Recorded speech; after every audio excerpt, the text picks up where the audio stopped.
Hello students, आप सभी का स्वागत है एसआरजी ट्यूशन की एक नई वीडियो में। आज की वीडियो में हम क्लास 12 बायोलॉजी का chapter number 13 organism and population के जो हमारे 3 मार्क्स के इंपॉर्टेंट क्वेश्चंस हैं उन्हें डिस्कस करने वाले हैं। और जैसे मैंने आपको बता रखा है, ये जो हमारे क्वेश्चंस हैं जो मैं इस वीडियो में डिस्कस करूंगा ये बेस्ड है प्रीवियस 10 ईयर्स के क्वेश्चन पेपर पे। सो इनका जो इंपॉर्टेंस है वो आपके लिए और बढ़ जाता है एंड इन्हीं क्वेश्चंस के साथ साथ हम इस चैप्टर को रिवाइज भी कर लेंगे। सो टाइम वेस्ट ना करते हुए हम अपने पहले क्वेश्चन की तरफ बढ़ते हैं, जो है explain why very small animals are rarely found in polar region. आपको बताना है कि जो छोटे एनिमल्स होते हैं वो पोलर रीजन में बहुत कम क्यों देखे जाते हैं।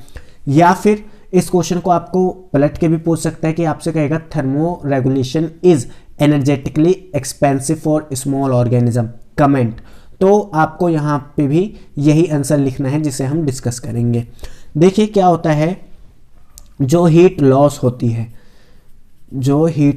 या फिर हीट गेन होती है वो डिपेंड करती है सरफेस एरिया पे, किसी भी ऑर्गेनिज्म के बॉडी के सरफेस एरिया पे। अब जो छोटे एनिमल्स होते हैं उनका जो सरफेस एरिया होता है वो ज़्यादा होता है उनके वॉल्यूम के कंपैरिजन में, ठीक है। सो क्या होता है, यहाँ पे हीट लॉस ज़्यादा होगा। अब जब हीट लॉस ज़्यादा होगा तो उन्हें अगर अपनी बॉडी को क्या करना है, मेंटेन करना है, बॉडी टेम्परेचर मेंटेन करना है, तो उन्हें ज़्यादा हीट प्रोड्यूस करनी होगी मेटाबॉलिज्म के थ्रू, जिसके लिए उन्हें ज़्यादा एनर्जी भी चाहिए होगी, ठीक है। सो उन्हें अपने बॉडी टेम्परेचर को मेंटेन करने में कुछ मुसीबतों का सामना करना पड़ेगा क्योंकि उन्हें काफ़ी ज़्यादा एनर्जी चाहिए होगी इस चीज़ के लिए। सो यही रीज़न है कि जो हमारे छोटे ऑर्गेनिज्म होते हैं या छोटे एनिमल्स होते हैं वो पोलर रीजन में बहुत कम देखे जाते हैं, या हम कहें जो थर्मो रेगुलेशन होता है वो एक्सपेंसिव होता है एनर्जेटिकली, जैसे मैंने आपको क्वेश्चन में बताया था। Because small animal have large surface area related to their volume so they tend to lose body heat very fast in cold environment. सर्दी के मौसम में वो अपनी हीट को जल्दी जल्दी रिलीज करेंगे as compare to large animal के कंपेरिजन में। They have to spend more energy to generate body heat, उन्हें बॉडी हीट को जनरेट करने में ज़्यादा एनर्जी खर्च करनी पड़ेगी। Hence difficult in maintaining constant internal temperature, जिसकी वजह से उन्हें इंटरनल टेम्परेचर को मेंटेन करने में डिफ़िकल्टी होगी। इसीलिए जो स्मॉल एनिमल्स होते हैं वो रेयरली फाउंड या देखे जाते हैं पोलर रीजन में।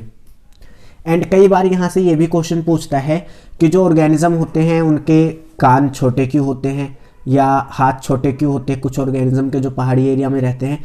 तो इसका आंसर सिंपल सा है कि वो हीट लॉस को बचाते हैं। नेक्स्ट क्वेश्चन आता है हमारा, in certain season we sweat, यानी कुछ सीजन्स में हमें पसीना आता है, while in some other season we shiver, and बाकी के कुछ सीजन्स में हम शिवर करते हैं यानी कांपते हैं। एक्सप्लेन करो इस फिनोमिना को।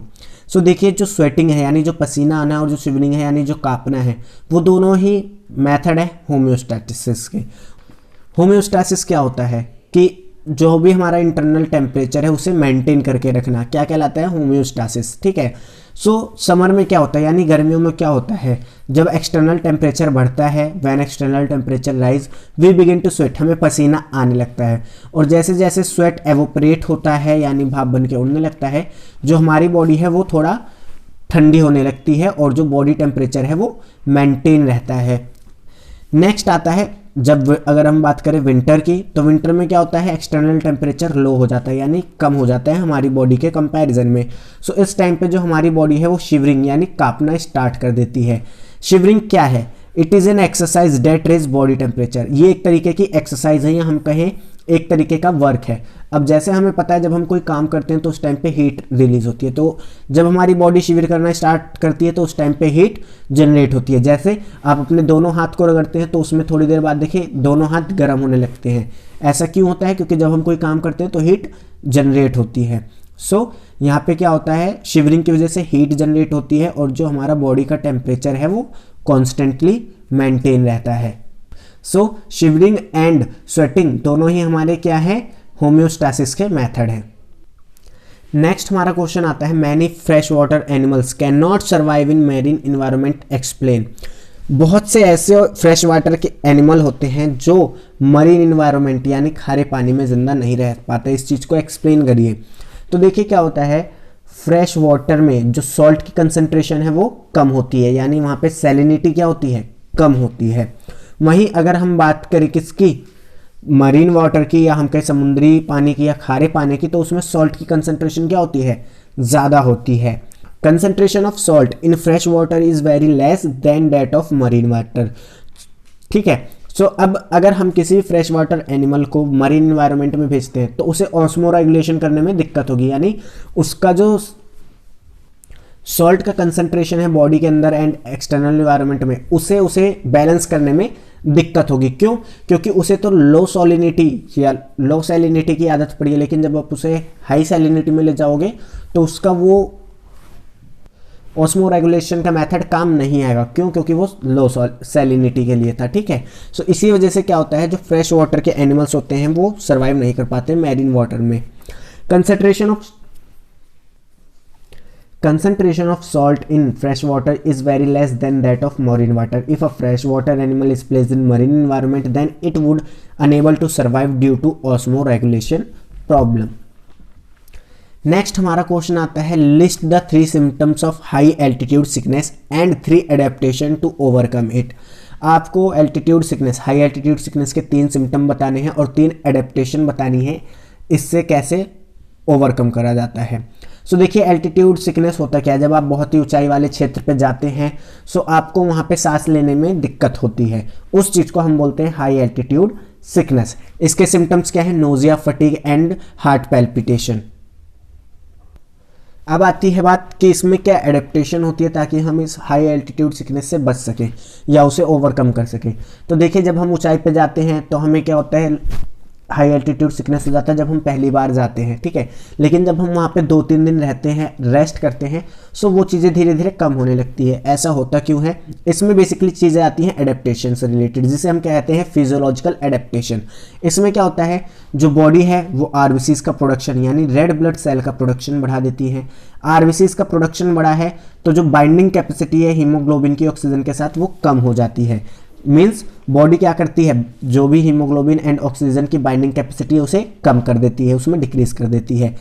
थर्ड फिजियोलॉजिकल एडेप्टेशन क्या होता है, ये हमारे ब्रीथिंग रेट यानी सांस लेने की गति को इंक्रीज कर देता है। जैसे आप जब हाई ऊंचाई पे जाओगे या पहाड़ी क्षेत्रों में जाओगे तो आप देखोगे कि आपकी सांसें तेज तेज चलने लगती है। ठीक है, वो किस वजह से होता है, फिजियोलॉजिकल एडेप्टेशन की वजह से। नेक्स्ट हमारा क्वेश्चन आता है एंड लास्ट क्वेश्चन आता है आज की वीडियो का, और सबसे ज़्यादा इंपॉर्टेंट क्वेश्चन है इस चैप्टर का भी। Study the population growth curve in graph given below and answer the question. आपको ये ग्राफ दिया है, इस ग्राफ को आप अच्छे से देख लीजिए, इसे समझ लीजिए एंड इससे रिलेटेड जो क्वेश्चन पूछे गए हैं उन क्वेश्चंस का जवाब दीजिए। क्वेश्चन नंबर ए पूछा गया है, identify growth curve A and B. आपको कर्व ए एंड बी को आइडेंटिफाई करना है। तो देखिए, आपने जब डायग्राम देखा तो ए हमारा क्या है, एक्सपोनेंशियल ग्रोथ का ग्राफ है। क्यों? क्योंकि वो कंटिन्यूसली बढ़ रहा है। एंड बी जो है हमारा वो लॉजिस्टिक ग्रोथ का ग्राफ है। क्यों? क्योंकि वो के यानी कैरिंग कैपेसिटी तक पहुंचने के बाद कांस्टेंट हो गया, यानी उसके बाद वो नहीं बढ़ रहा। सो ये चीज़ देखी जाती है लॉजिस्टिक ग्राफ में। बी क्वेश्चन पूछा गया है, mention the condition responsible for the curve A and B. Curve A and B के लिए कौन सी कंडीशंस होनी चाहिए। तो देखिए, एक्सपोनेंशियल ग्रोथ हमारा तब होता है जब हमारे जो रिसोर्सेज हैं, नेचुरल रिसोर्सेज हैं, वो अनलिमिटेड हो, और बी हमारा कब आता है, जब नेचुरल रिसोर्सेज लिमिटेड हो। ठीक है, तो ये दोनों कंडीशन लिख देना आप। इसमें सी क्वेश्चन पूछा जाता है, which one of them is considered as more realistic and Y. इनमें से किसको रियल माना जाता है, रियलिस्टिक माना जाता है, असली माना जाता है, और ऐसा क्यों। तो इसमें लॉजिस्टिक ग्रोथ यानी बी कर्व को असली माना जाता है। क्यों? क्योंकि नेचर्स में हमारे जितने भी रिसोर्सेज हैं वो सारे लिमिटेड हैं। अब देखिए, बेसिकली यही 3 क्वेश्चन है इसमें, लेकिन इस ग्राफ से बहुत से क्वेश्चन आते जाते रहते हैं, हर साल आते हैं, तो मैंने इसे 3 से 5 मार्क्स में कर दिया है। इनमें से कोई भी 3 क्वेश्चन पूछे तो पट्ट से आंसर दे देना। नेक्स्ट आता है, व्हाट डज के स्टैंड फॉर। जो हमने ग्राफ देखा उसमें के लिखा हुआ था, उस के का मतलब क्या है। इस के का मतलब होता है कैरिंग कैपेसिटी, यानी रिसोर्स कितनी मात्रा में उपलब्ध है, उस चीज़ को हम कहते हैं कैरिंग कैपेसिटी ऑफ नेचर्स या नेचर्स कैरिंग कैपेसिटी। उसके बाद क्वेश्चन ए आता है हमारा, give necessary equation for curve B. आपको लॉजिस्टिक ग्रोथ के लिए इक्वेशन बतानी है। तो लॉजिस्टिक ग्रोथ की जो इक्वेशन होती है वो होती है dN/dt यानी डेंसिटी चेंज इक्वल होता है Rn K - N/K। ये आपकी इक्वेशन होती है लॉजिस्टिक ग्रोथ की। ठीक है। सो एक बार आंसर्स देख लेते हैं। ग्रोथ कर्व ए क्या रिप्रेजेंट करता है, एक्सपोनेंशियल ग्रोथ, एंड बी क्या रिप्रेजेंट करता है, logistic growth. Population growth is not limited due to availability of resources for curve A. Curve A में क्या होता है, जो रिसोर्सेज होते हैं वो अनलिमिटेड होते हैं, इसीलिए वहाँ पे जो ग्रोथ है वो लिमिटेड नहीं होती है। वहीं अगर हम बात करें लॉजिस्टिक ग्रोथ की, तो उसमें जो पॉपुलेशन की ग्रोथ होती है वो लिमिटेड होती है, और कहाँ तक लिमिटेड होती है, कैरिंग कैपेसिटी तक। और ऐसा क्यों होता है, क्योंकि लिमिटेड रिसोर्सेज हमारे पास होते हैं। क्वेश्चन सी, जैसे मैंने बताया लॉजिस्टिक ग्रोथ या फिर कर्व भी हमारा रियलिस्टिक होता है, क्यों, क्योंकि नेचर में जो भी रिसोर्सेज है वो लिमिटेड है। के जैसे मैंने बताया स्टैंड करता है नेचर्स कैरिंग कैपेसिटी के लिए। कर्व बी की equation dn/dt rn k - n upon k।